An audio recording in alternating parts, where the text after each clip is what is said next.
All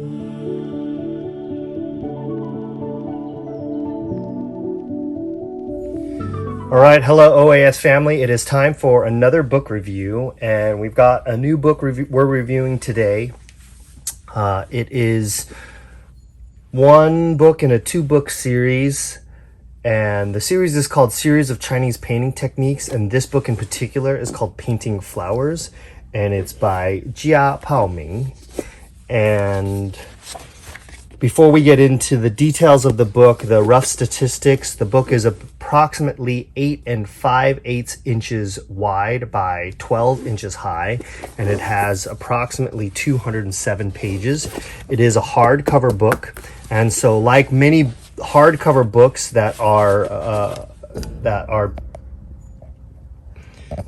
printed by our partner, the art book company, this one is about to be out of print. So if you like what you see in this book review, I would not hesitate to pick up a copy, because as soon as this last run of books is sold out, there will be no more new books available, and you'll have to find somebody that has already purchased a copy if you're and purchase it from them if you are interested in the book. And so right now, the book can be had at pretty reasonable prices, so it would be a good time if you see something that you're interested in this book.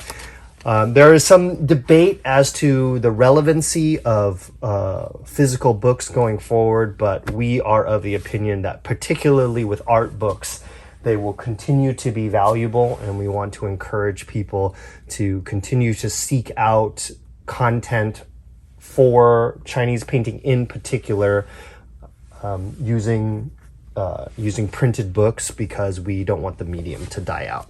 So here is the introduction. Like we said, this is a series called Series of Chinese Painting Techniques, and this particular book is called Painting Flowers. So we have a table of contents here, a little bit about the author. You can see that we have text in both Chinese and English.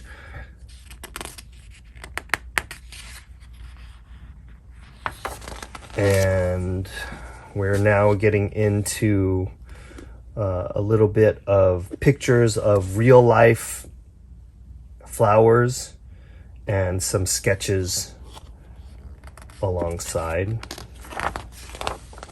And then we get into some finished compositions here. On the left-hand side, we have plum, and then on the right-hand side, we have apricot, also paired with a couple songbirds, pair of songbirds in each of these compositions. Continuing on this theme of flower and bird, on the left-hand side we have maple, and on the right-hand side we have winter sweet. So now we're getting into a little bit of elemental technique and going into this idea of how to construct branches. So different compositions for how to depict different branch groupings, and talking about the elements of how to link strokes together to depict branches.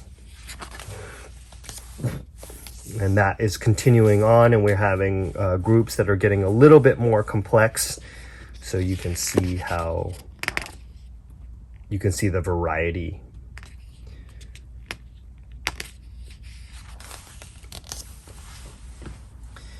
And then now that we've sort of created the bones of the flower by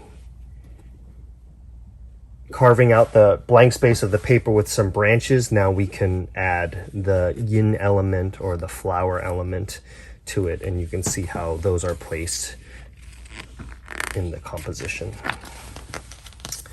So again, adding more flowers to these various branch compositions, and then you can see a little bit more of a finished composition here with some background elements.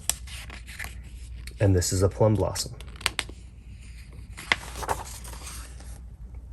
So we have a little bit of sequential breakdown where we're showing the branches first and then the blossoms added later. and this is specifically plum branches with what they're calling the splashed ink technique, or the pomoi style.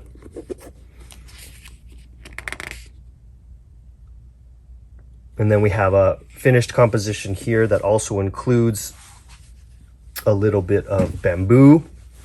So pairing of 2 of the 4 gentlemen here with also a bird accompanying the 2 plants. So we have more branches here. Again, more ideas on plum. We have some variation of ink tones here to show depth. And continuing on with more plum branches. So this is another type of effect here where the outline is done after the splashed ink, and it produces a different look. You know, so we're a little bit more spontaneous at the beginning to paint the branches, and then we use the outlines afterwards to add some definition to things. And then here's a couple of finished compositions featuring plum and birds. And continuing on, showing more, quite a nice thorough delve into this subject with a lot of variety, and showing the artist's personal style here. And continuing with more plum.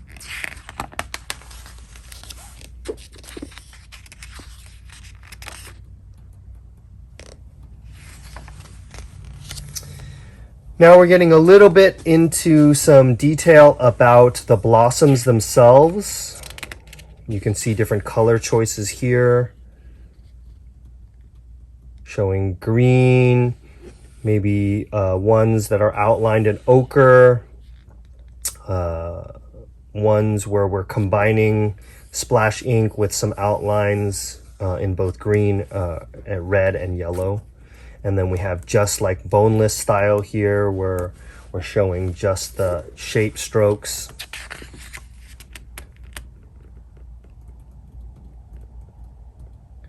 And then this more sort of precise idea where the outline is done first and then the fill is done later. So here is examples of plum in this sort of more boneless style without the outlines, combining it with bamboo here and birds.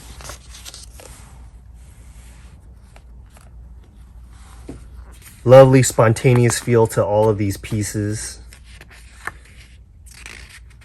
Showing white plum blossoms on colored paper here, and again white plum blossoms here.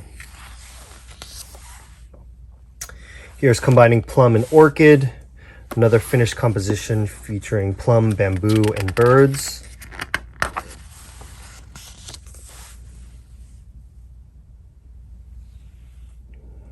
Again, another composition featuring plum and bamboo.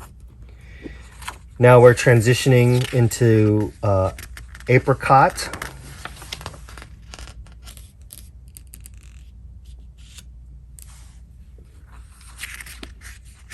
So a slightly different fruit blossom here, so you can see the difference between the 2 blossoms.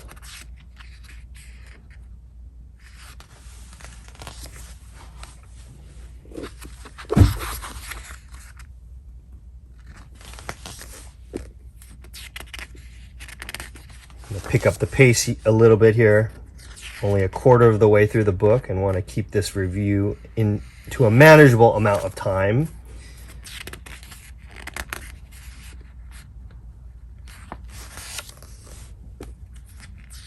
Now we're into peach. Some really beautiful depictions here. Very stylistic in their renderings.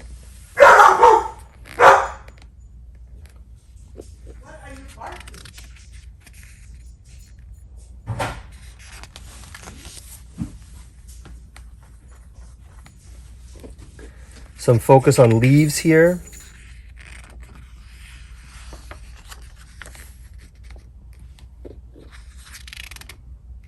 So this is specifically kind of the idea of autumn leaves. And then we get into cherry apple here.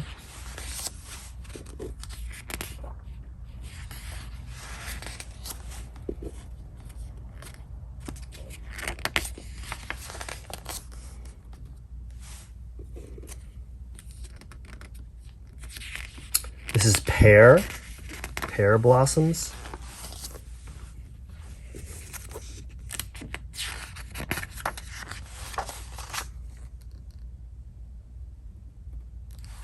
This is medlar. This is kind of like a thorny stalk plant.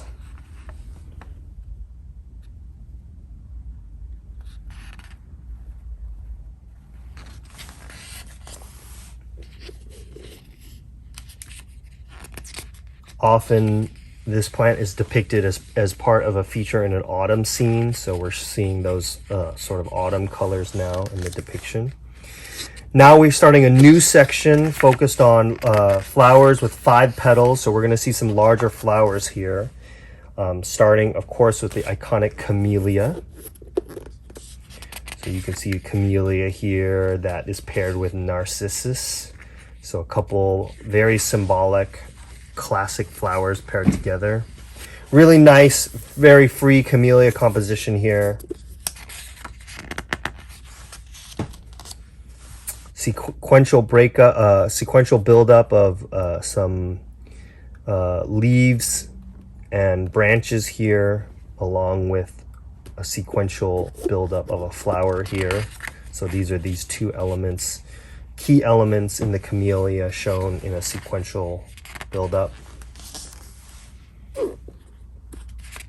Really lovely contrasting colors here where we're getting deep ink tones with very rich red,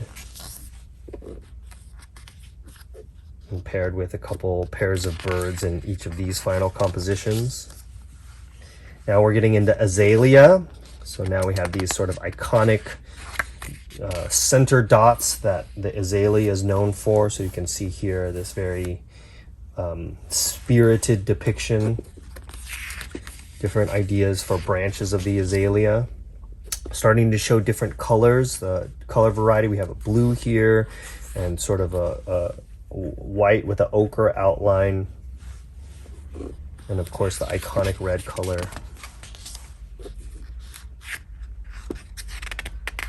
Nice compositional groupings here of bunches of flowers, both red, blue, and vermilion. We have this yellow hollyhock. We're onto hollyhock now. Have these distinctive renderings for the leaves that are shown here.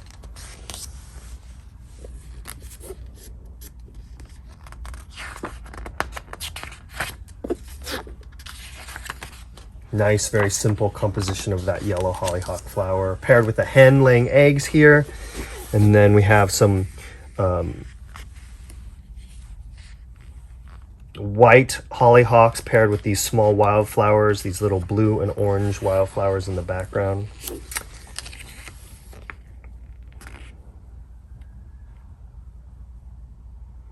So it looks like this next section we're going to touch on both lotus and rose.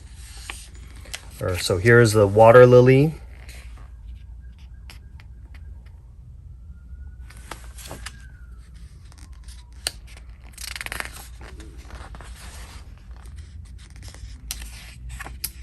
And I think we are talking about lotus here rather than water lily. So I think that might be a little bit of a translation snafu, because when you see these depictions with and the difference between these two is very clear, which is when we're talking about water lilies, we're talking about leaves that rest on the surface of the water, where a lotus has leaves that rise above the water with these very strong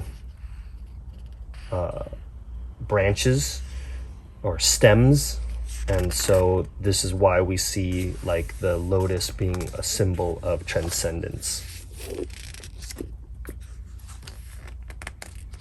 But throughout, the term being used to describe the flower is water lily.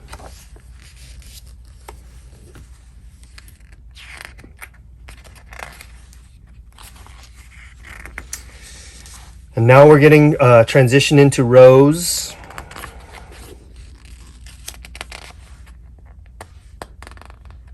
So very original and stylistically different depictions here.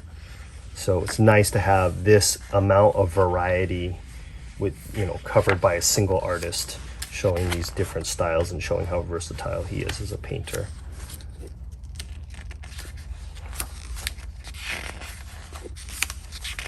Now we're getting into Peony, another very iconic subject. A lot of outline work here in the Peony. So differing sort of outlines of both the flowers and leaves and branches. Really nice line work on this. These can really just be blown up on a copier and you could actually trace them as the basis for a fine line painting. So it's nice to be able to use that as a guide while you develop the skill to create your own line work compositions from scratch. Really is a great confidence builder and will get you painting, which is the most important thing, and also provide you a foundation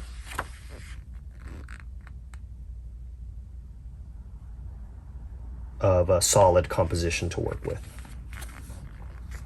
So we have this done in the boneless style, very simple flower build up in 4 steps. So really nice 1, 2, 3, 4 little segment here.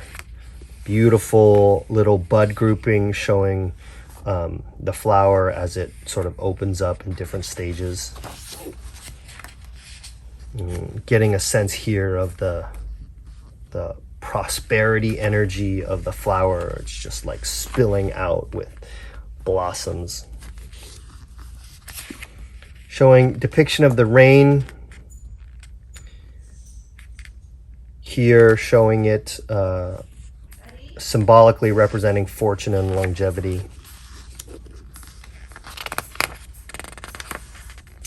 And then paired with cherry apple here to pair this idea of prosperity or fortune with honor. And then ink peony and color peony side by side, done in white here. Another ink composition here. Love the freedom in these depictions where the blossom just seems to be exploding.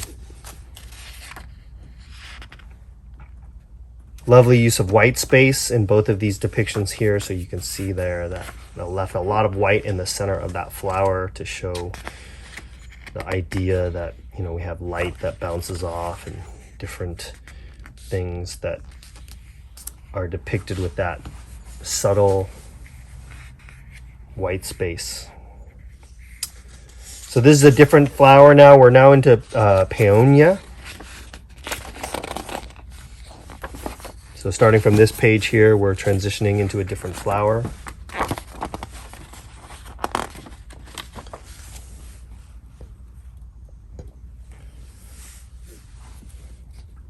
Paired with the rooster, paired with the chicken here.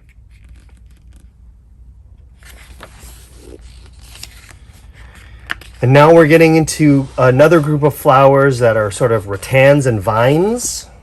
So expect to see like very iconic things here like wisteria. So showing the idea for depicting these rattans. And then this cascade of flowers that is signature for wisteria. So really nice idea here where it shows these very more abstract groupings that are accented with these smaller pieces to create the shape. nice technique and pretty easily duplicatable. So this is good. You can see the groupings here. You can see them really clearly and see how the little dots, the darker dots, are added for accent. Again, a lot of wonderful wisteria compositions here to use as inspirations for your final compositions, pairing them with different birds. Here's a white wisteria done in a sequential grouping. It shows some outline sketches first and then the fill. And then here shown in this boneless style where it's no outlines. Here is a sparrow with a white wisteria.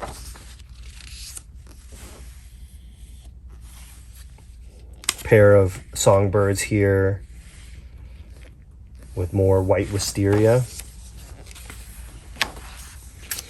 Now we're getting into this Chinese trumpet creeper.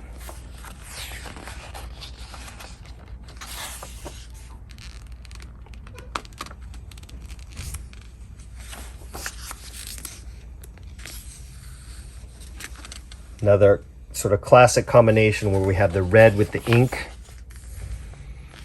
And this is calabash, so showing our first sort of fruit or gourd.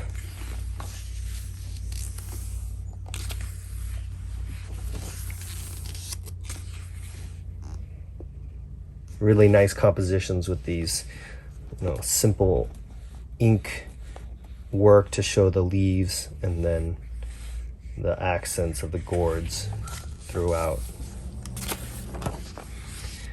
Now we have Morning Glory.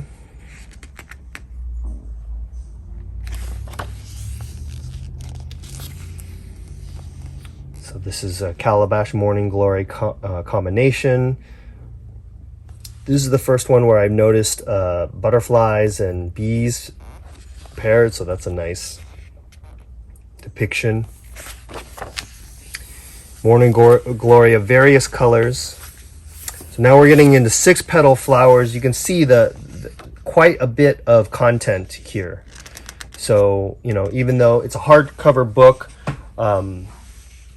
you're getting a lot of material here in this very handsomely bound package. So this is Narcissus Daffodil. Good section on this very iconic flower that's usually associated with the Chinese New Year.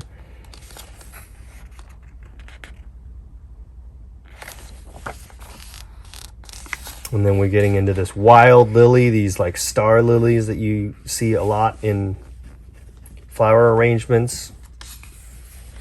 Really striking flowers with very iconic leaf shapes. And it's nice here, you can see how he uses the stroke work for the depiction. This is a very Xie style, where the idea of the focus is more strongly on the idea of the flower. So that is it. So once again, there we have it. This is Painting Flowers by Jia Pao Min, and this is a book, one of the books in a book series. The other book is on birds. So make sure you like and subscribe for more content like this. And thank you for joining us and for checking out our book review. If you want to purchase this book, you can visit our website at orientalartsupply.com. We have a limited set of copies available. So once again, if you are interested in this book, I would go ahead and secure a copy before they are completely out. All right. And as always, we wish you happy painting.